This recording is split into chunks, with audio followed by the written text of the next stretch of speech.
première année de Belshazzar, roi de Babylone, Daniel eut un songe et des visions de son esprit pendant qu'il était sur sa couche. Ensuite, il écrivit le songe et raconta les principales choses.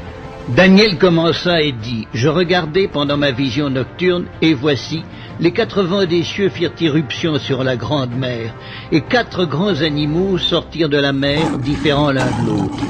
Le premier était semblable à un lion et avait des ailes d'aigle. Je regardai jusqu'au moment où ses ailes furent arrachées. Il fut enlevé de terre et mis debout sur ses pieds comme un homme, et un cœur d'homme lui fut donné. Et voici un second animal était semblable à un ours, et se tenait sur un côté. Il avait 3 côtes dans la gueule entre les dents, et on lui disait « Lève-toi, mange beaucoup de chair ». Après cela, je regardai, et voici, un autre était semblable à un léopard, et avait sur le dos 4 ailes, comme un oiseau. Cet animal avait 4 têtes, et la domination lui fut donnée. Après cela, je regardai pendant mes visions nocturnes, et voici, il y avait un 4e animal, terrible, épouvantable, et extraordinairement fort. Il avait de grandes dents de fer, il mangeait, brisait, et foulait aux pieds ce qui restait. Il était différent de tous les animaux précédents, et il avait 10 cornes. Je considérai les cornes, et voici, une autre petite corne sortit du milieu d'elle, et 3 des premières cornes furent arrachées devant cette corne. Et voici, elle avait des yeux comme des yeux d'homme, et une bouche qui parlait avec arrogance. Je regardai pendant que l'on plaçait des trônes, et l'ancien des jours s'assit. Son vêtement était blanc comme la neige, et les cheveux de sa tête étaient comme de la laine pure. Son trône était comme des flammes de feu, et les roues comme un feu ardent. Un fleuve de feu coulait et sortait de devant lui. 1000 milliers le servaient, et 10 000 millions se tenaient en sa présence. Les juges s'assirent, et les livres furent ouverts. Je regardai alors à cause des paroles arrogantes que prononçait la corne, et tandis que je regardais, l'animal fut tué et son corps fut anéanti, livré au feu pour être brûlé. Les autres animaux furent dépouillés de leur puissance, mais une prolongation de vie leur fut accordée jusqu'à un certain temps. Je regardai pendant mes visions nocturnes, et voici, sur les nuées des cieux arriva quelqu'un de semblable à un fils de l'homme. Il s'avança vers l'ancien des jours, et on le fit approcher de lui. On lui donna la domination, la gloire et le règne. Et tous les peuples, les nations et les hommes de toutes les langues le servirent. Sa domination est une domination éternelle qui ne passera point, et son règne ne sera jamais détruit. Moi, Daniel, j'eus l'esprit troublé au-dedans de moi, et les visions de ma tête m'effrayèrent. Je m'approchai de l'un de ceux qui étaient là, je lui demandai ce qu'il y avait de vrai dans toutes ces choses. Il me le dit et m'en donna l'explication. Ces 4 grands animaux, ce sont 4 rois qui s'élèveront de la terre. Mais les saints du Très-Haut recevront le royaume, et ils posséderont le royaume éternellement, d'éternité en éternité. Ensuite, je désirais savoir la vérité sur le 4e animal, qui était différent de tous les autres, extrêmement terrible, qui avait des dents de fer et des ongles d'airain, qui mangeait, brisait et foulait aux pieds tout ce qui restait. Et sur les 10 cornes qu'il avait à la tête, et sur l'autre qui était sortie, et devant laquelle 3 autres étaient tombés, sur cette corne, qui avait des yeux, une bouche parlant avec arrogance et une plus grande apparence que les autres, je vis cette corne faire la guerre aux saints et l'emporter sur eux, jusqu'au moment où l'ancien des jours vint donner droit aux saints du Très-Haut, et le temps arriva où les saints furent en possession du royaume. Il me parla ainsi. Le 4e animal, c'est un 4e royaume qui existera sur la terre, différent de tous les royaumes, et qui dévorera toute la terre, la foulera et la brisera. Les 10 cornes, ce sont 10 rois qui s'élèveront de ce royaume. Un autre s'élèvera après eux, il sera différent des premiers, et il abaissera 3 rois. Il prononcera des paroles contre le Très-Haut, il opprimera les saints du Très-Haut, et il espérera changer les temps et la loi. Et les saints seront livrés entre ses mains pendant un temps, des temps, et la moitié d'un temps. Puis viendra le jugement, et on lui ôtera sa domination, qui sera détruite et anéantie pour jamais. Le règne, la domination et la grandeur de tous les royaumes qui sont sous les cieux seront donnés au peuple des saints du Très-Haut. Son règne est un règne éternel, et tous les dominateurs le serviront et lui obéiront. Ici finirent les paroles. Moi, Daniel, je fus extrêmement troublé par mes pensées, je changeai de couleur et je conservai ces paroles dans mon cœur.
De l'économie maintenant avec Claire Bonichon. Claire, on commence avec un point sur les marchés. Qu'est-ce que ça donne pour l'instant ? Eh bien, en Europe, c'est le rouge qui domine à l'ouverture ce matin. Les bourses européennes qui ont ouvert il y a quelques minutes marquent le pas après leur rebond d'hier. Vous le voyez, baisse pour le CAC 40 de 0,40% à Paris. Même chose pour le DAX à Francfort et baisse de 0,10% pour le FTSE à Londres. Un accord entre la Grèce et ses créanciers ne semble pas si proche qu'espéré. On voit ça en détail dans quelques instants. Et en Asie, Hong Kong et Shanghai terminent la séance en forte baisse.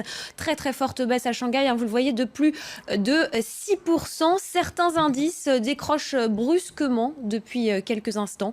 La bourse de Tokyo, elle a enregistré aujourd'hui une 10e hausse d'affilée, une série inédite depuis février 1988. La séance à Tokyo a été marquée aujourd'hui par un dollar en très forte hausse par rapport au yen. Le billet vert a atteint un plus haut de 12 ans en dépassant les 124 yens. Et cette tendance a évidemment profité aux groupes exportateurs nippons. C'est impressionnante cette chute à Shanghai en ce moment. On suivra ça. On parle du dossier grec à nouveau, puisqu'Athènes affirme qu'un accord avec ses créanciers est maintenant sur la table. Oui, Athènes a affirmé que les équipes techniques de négociation avaient commencé à rédiger un accord, et ce, malgré des divergences persistantes avec ses créanciers. L'accord favorable à Athènes n'inclurait ni coupe dans les pensions, ni coupe dans les salaires, mais une restructuration de la dette et une réforme de la TVA. Écoutez le chef du gouvernement grec, Alexis Tsipras, très optimiste. Nous avons fait beaucoup de chemin. Nous sommes proches de la ligne d'arrivée. Cet accord sera positif pour l'économie grecque. Il va répartir le fardeau. Mais la plus grande prudence s'impose, car du côté de l'Union européenne, on ne confirme pas le début de rédaction d'un accord, d'autant que jusqu'ici, les créanciers ont toujours refusé une restructuration de la dette du pays.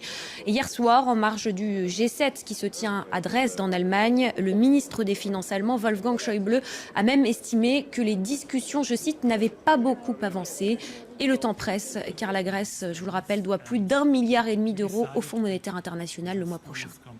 L'actualité des entreprises en bref, c'est notamment Drivey qui poursuit son expansion. Oui, le français leader de la location de voitures entre particuliers a annoncé le rachat de l'allemand Autonetzer. Le montant de l'opération n'a pas été dévoilé. Drivey réalise ainsi sa 3e acquisition en 2 mois et vise 3 millions d'utilisateurs en Europe d'ici à 3 ans. Et dans certaines voitures de General Motors, il y aura dès cet été les systèmes multimédia Apple et Google. Une fois que le conducteur aura activé la connexion, le système qui correspond au système d'exploitation mobile va transformer l'écran de bord du véhicule en son smartphone. Et enfin, près d'1 demi-million de voitures Ford rappelées pour 2 types d'anomalies. Un problème avec le système de direction assistée et un problème de surchauffe. Problèmes qui ont pu entraîner 4 accidents légers sans faire de blessés. Ford a effectué ce rappel sous la pression des autorités américaines. Allez, on part maintenant au Danemark. Le Danemark, avec cette info surprenante, dans le pays, il pourrait bientôt ne plus y avoir d'argent liquide. Oui, alors concrètement, d'ici 2016, il se pourrait qu'il ne soit plus possible de régler ses achats avec de l'argent liquide, avec du cash chez certains commerçants danois. C'est en tout cas la proposition que vient de faire le gouvernement pour réduire les coûts de transaction, une mesure qui ne fait pas l'unanimité au sein de la population. Christophe Dansette. Sur ce marché de Copenhague, on doit payer ses légumes ou son fromage avec des couronnes. Souvent, pas d'autres moyens de paiement, ce qui parfois peut porter préjudice aux commerçants. Nous perdons beaucoup de clients, ils n'ont pas de liquide, ils doivent aller à la banque et en fait ils ne reviennent jamais. Donc c'est dur pour nous. Car les Danois ont pour beaucoup perdu l'habitude d'avoir des billets et des pièces dans leur poche. Le pays est leader européen avec la Suède des paiements par carte bancaire, même de petites sommes. Et près d'un tiers des habitants utilisent également leur téléphone comme moyen de paiement avec PayPal, Google Pay ou encore MobilePay, l'application de la principale banque danoise. Des pratiques qui pourraient devenir encore plus communes car le gouvernement souhaite autoriser certains magasins comme les stations-service ou les restaurants à refuser les paiements liquides, et ce dès 2016. Une proposition qui rencontre cependant une certaine opposition dans la rue. C'est pratique, mais on ne pourra jamais faire entièrement sans cash. Ce n'est pas possible.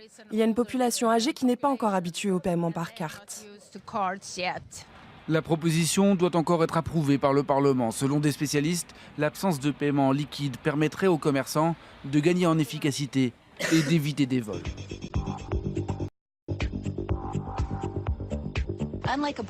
Aujourd'hui, votre canette de soda et la mienne ont le même code barre. Avec les étiquettes RFID, chaque canette aura son numéro individuel et unique. Pas un objet sur Terre n'aura le même numéro. Quand j'achète une paire de chaussures, on peut savoir que l'article 308-247 correspond à la chaussure droite de Catherine Albrecht, car elle l'a payée avec sa carte de crédit à telle date et à tel endroit. Dans l'avenir, je pourrais être pistée. Si l'un des lecteurs d'identification RFID lit ce numéro, on verra qu'il correspond à ma chaussure droite qui se trouvait à tel ou tel endroit. On saura ainsi qu'il y a de fortes chances que je portais bien cette chaussure à cet instant T.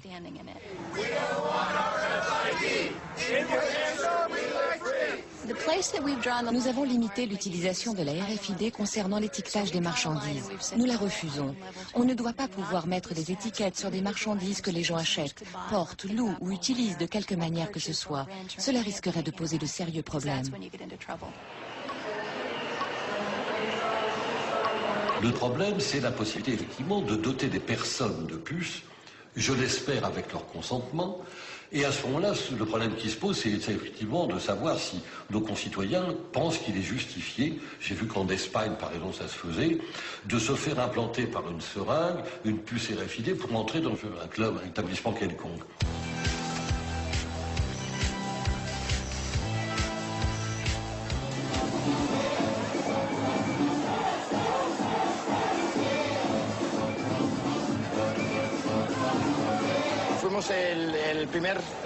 Nous sommes les premiers au monde à avoir utilisé la puce comme moyen d'accès à une zone VIP et comme moyen de paiement aussi.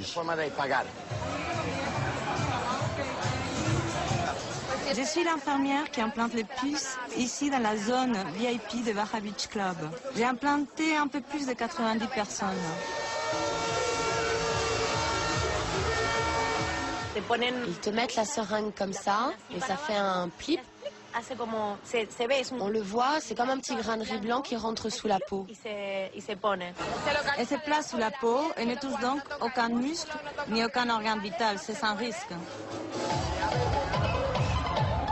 Là, il y a une sorte de piston. Une fois que l'aiguille est enfoncée sous la peau, on appuie sur le piston qui, grâce à un dispositif de sécurité, place la puce sous la peau de manière à ce qu'elle ne puisse pas remonter. On n'a pas besoin d'amener d'argent, de présenter de carte d'identité, ni quoi que ce soit, puisqu'il t'identifie avec le lecteur. C'est plutôt pratique. Les données contenues sur la puce, je crois que c'est mon nom, un numéro de contact, mais ça, j'en suis pas sûre. Et le seul qui me reste. C'est comme un tatouage invisible. Les gens me disent qu'ils ne s'implanteraient pas une puce, mais moi je suis sûre qu'un jour ils en auront tous une sous la peau.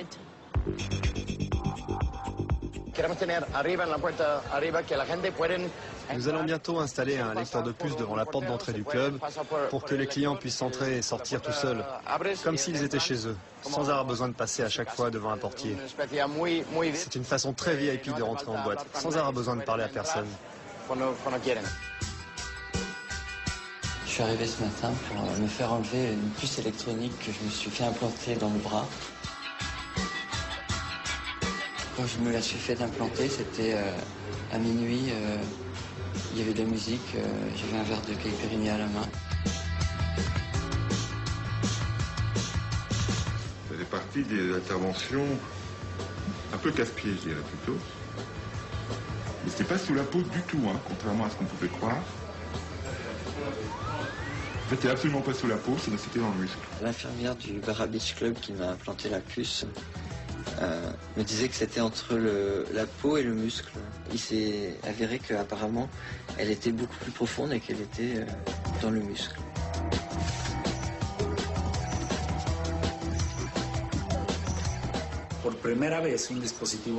Pour la première fois, un dispositif électronique peut être encapsulé et implanté dans le corps humain sans risque ni effet secondaire.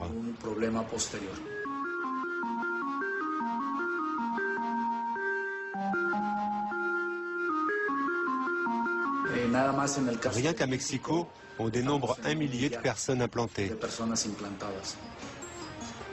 principalement pour des raisons médicales.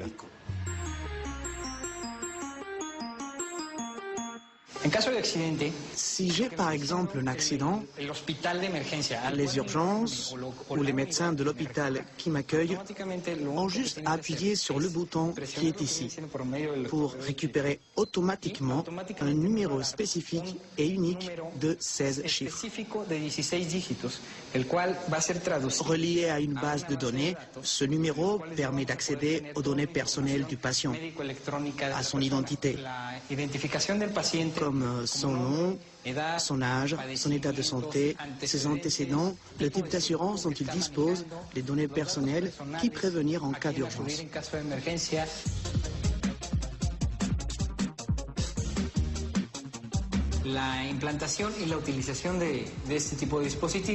Les implants et l'utilisation de ce dispositif existent depuis 2004. Nous avons donc déjà pas mal d'hôpitaux équipés, des assurances, également des cliniques privées, des consultants et des médecins privés. Je n'ai aucun doute, nous allons assister très prochainement à une violente explosion du marché de la RFID.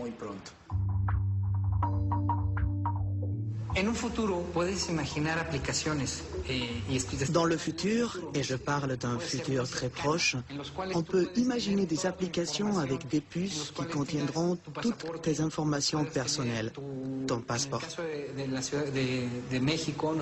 À Mexico, par exemple, où nous travaillons avec l'Institut fédéral électoral, la puce pourra servir à la fois de carte de lecteur, de carte de crédit.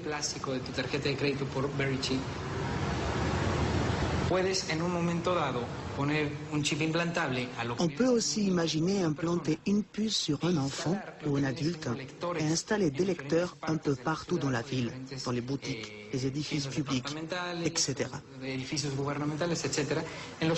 Au moment où la personne implantée passera à proximité d'un de ces lecteurs, le dispositif détectera automatiquement sa présence, lui transmettra l'information à une base de données qui permettra de localiser la personne en temps réel. Mexico a été précurseur sur cette technologie, grâce à une entreprise mexicaine et des ingénieurs mexicains pour des applications au Mexique.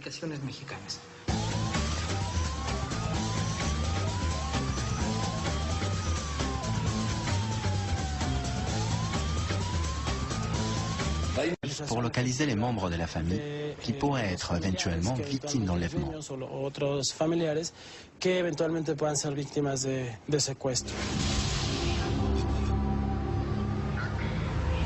Ils m'ont d'abord emmené dans la bagnole et puis après ils ont commencé à me palper. Alors je dis pourquoi tu me palpes? Oh ben on veut savoir si tu n'as pas un appareil où on puisse te détecter de n'importe où par satellite. Ici même à Mexico, les entreprises qui investissent dans ce type de puces implantables les offrent carrément, gratuitement. Et nous savons que les gens qui ont peur d'être victimes d'enlèvement, ceux que nous appelons les séquestrables, utilisent déjà la puce implantable.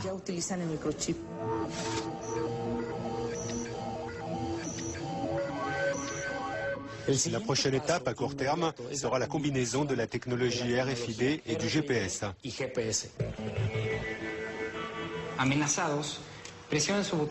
Si vous êtes menacé, vous appuyez sur le bouton d'urgence de cet appareil de localisation qui n'est autre qu'un objet du quotidien. En appuyant sur le bouton, vous déclenchez en 7 secondes une alarme et un appel téléphonique qui retentissent ici dans nos bureaux et provoquent automatiquement une réaction de nos services pour vous localiser avec une marge d'erreur de moins de 12 mètres.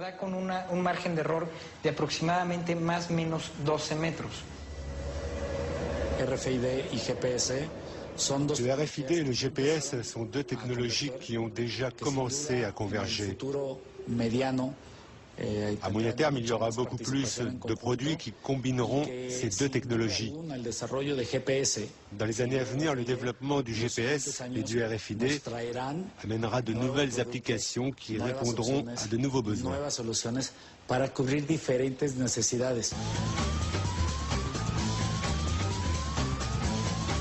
Le plus probable, c'est que dans un futur très proche, on puisse implanter dans le corps humain une puce RFID équipée d'un GPS.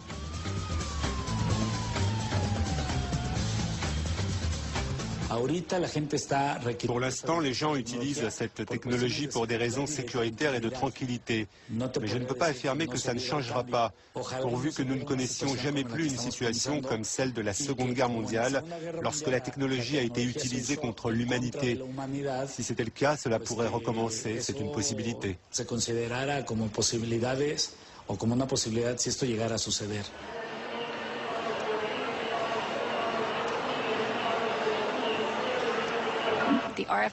Quand les spécialistes de la RFID, de la vente ou ceux qui travaillent dans le domaine de la surveillance parlent du futur, ils parlent d'un monde dans lequel à chaque fois que vous franchirez une porte, que vous vous promènerez dans un parc ou que vous vous baladerez dans la rue, un ordinateur quelque part vous regardera.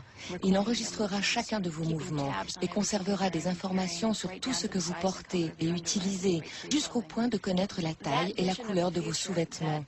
Cette vision du futur que les partisans de la RFID nous imaginent me paraît effrayante. Dans ce futur, il n'y aura plus de confidentialité. Nos enfants grandiront sans même savoir ce qu'était l'intimité.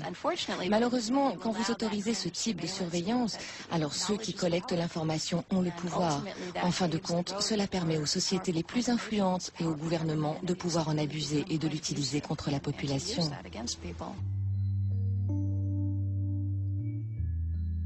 On entre dans une société où aujourd'hui on peut être surveillé par une caméra, on peut être écouté.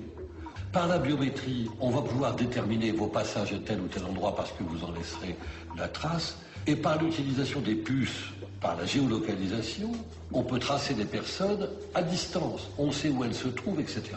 Pris isolément, chacune de ces technologies est probablement maîtrisable.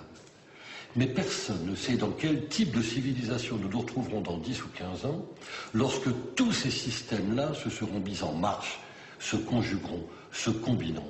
D'autant plus qu'il faudrait ajouter à cela toutes les législations nouvelles en matière de sécurité, de lutte contre la criminalité, le terrorisme, qui chacune mettent en place des usages nouveaux de ces technologies, qu'il faudrait donc aussi envisager en même temps que les technologies elles-mêmes.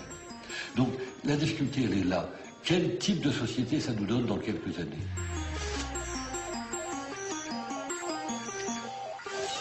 Le respect de l'autorité physique est l'une des valeurs fondamentales défendues par la Ligue des droits de l'homme. Elle s'inquiète du développement de ces technologies implantables et se demande où cela peut vraiment mener. Pour le collectif belge de résistance à la puce, ses membres ne cachent pas leurs inquiétudes. C'est un ensemble de données finalement qui seront concentrées sur une petite puce, lisible à distance par des systèmes que démocratiquement on n'a pas encore dit comment on va maîtriser. Et chose extraordinaire, ces systèmes utilisent des ondes électromagnétiques dont on connaît de plus en plus de dangers maintenant. Alors vous ne croyez pas qu'il est temps de dire stop? Une puce RFID implantée est similaire à un bracelet électronique. C'est un émetteur-récepteur avec une antenne qui émet une dose d'irradiation importante en rayonnement micro-ondes. Comme pour le téléphone portable, cette antenne possède une zone dangereuse dite de sécurité qui ne doit pas être au contact des tissus vivants. L'infirmière du Barra Beach Club qui m'a implanté la puce me disait que c'était entre la peau et le muscle. La zone de sécurité de l'irradiation en hyperfréquence micro-ondes de l'antenne émettrice omnidirectionnelle d'une puce RFID implantée est d'environ 1 mm. En conséquence, cette irradiation est directement au contact des tissus humains dans le cas d'une implantation sous-cutanée. Il s'est avéré qu'apparemment, elle était beaucoup plus profonde et qu'elle était dans le muscle. Alors que penser de ces implants ludiques auxquels certains s'adonnent dans l'idée d'apparaître parmi les branchés des injections pour le moins artisanales, réalisées dans des studios de tatouage, des arrière-cours ou des boîtes de nuit.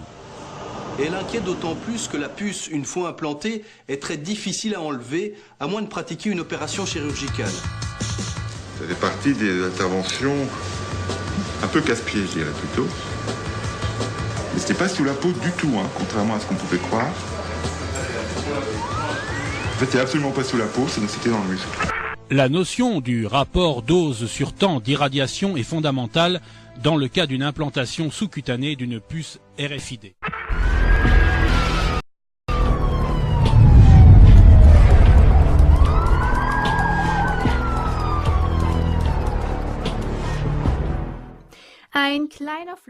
Normalement, une puce fait des sauts de 50 cm de haut environ.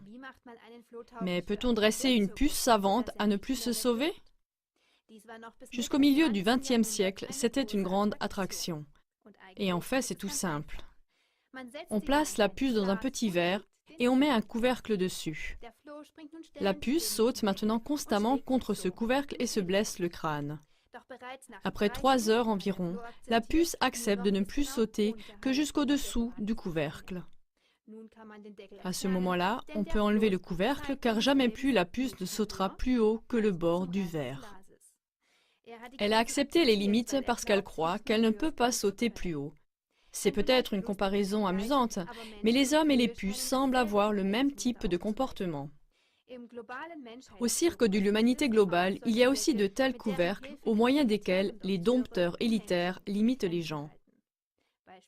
Il semble par exemple que les couvercles de la désinformation et de la surveillance soient déjà acceptés. Est-ce que le couvercle de la surveillance totale par puce RFID implantée, qui devient à la mode, est de la même sorte? RFID est un sigle anglais qui signifie identification par radiofréquence, ce qui veut dire un système émetteur-récepteur pour une localisation précise. Selon les concepteurs de la puce RFID, l'homme n'aura bientôt plus sa carte d'identité dans la poche, mais sous la peau. Ce qui paraît pour beaucoup être un cauchemar de surveillance a commencé depuis longtemps. Dans le monde entier, des milliers de personnes se sont déjà fait implanter des puces RFID. Déjà en 2004, 168 collaborateurs du Centre national d'information du Mexique se sont fait implanter sous la peau une puce RFID qui ne peut apparemment pas être retirée. D'un côté, le collaborateur a accès à la zone de haute sécurité avec la puce RFID, mais d'un autre côté, tous ses faits et gestes peuvent aussi être surveillés partout. L'implant de la puce RFID permet le repérage du collaborateur en tout temps et en tout lieu où il y a des appareils de lecture placés dans les parages et éventuellement dissimulés quelque part. Ces appareils de lecture peuvent aussi être mobiles et disposer du GPS, de sorte qu'ils peuvent enregistrer le lieu et le temps de la prise de contact avec la puce RFID. C'est aussi pour cela que des parents riches d'Amérique du Sud ont fait équiper leurs enfants de puces RFID par crainte d'enlèvement. Pour des délinquants, ces implants sont utilisés en remplacement des bracelets électroniques, en combinaison avec un émetteur, pour les surveiller là où ils se trouvent. Les implants de puces RFID sont aussi utilisés dans le domaine médical, par exemple chez les patients atteints de démence. La puce est aussi rendue attrayante pour les jeunes. Les clients du Bahia Beach Club à Barcelone et du Bar Soba de Glasgow, par exemple, reçoivent un accès privilégié s'ils se sont fait pucer par un médecin de la discothèque. Christy Ball, sociologue à l'université de Milton Keynes en Grande-Bretagne, a dit à ce sujet: le germe de la technologie a été posé, et celle-ci va se répandre dans un avenir proche. Si nous ne nous réunissons pas en tant que peuple pour en démontrer les dangers, et si nous n'y opposons pas un non catégorique.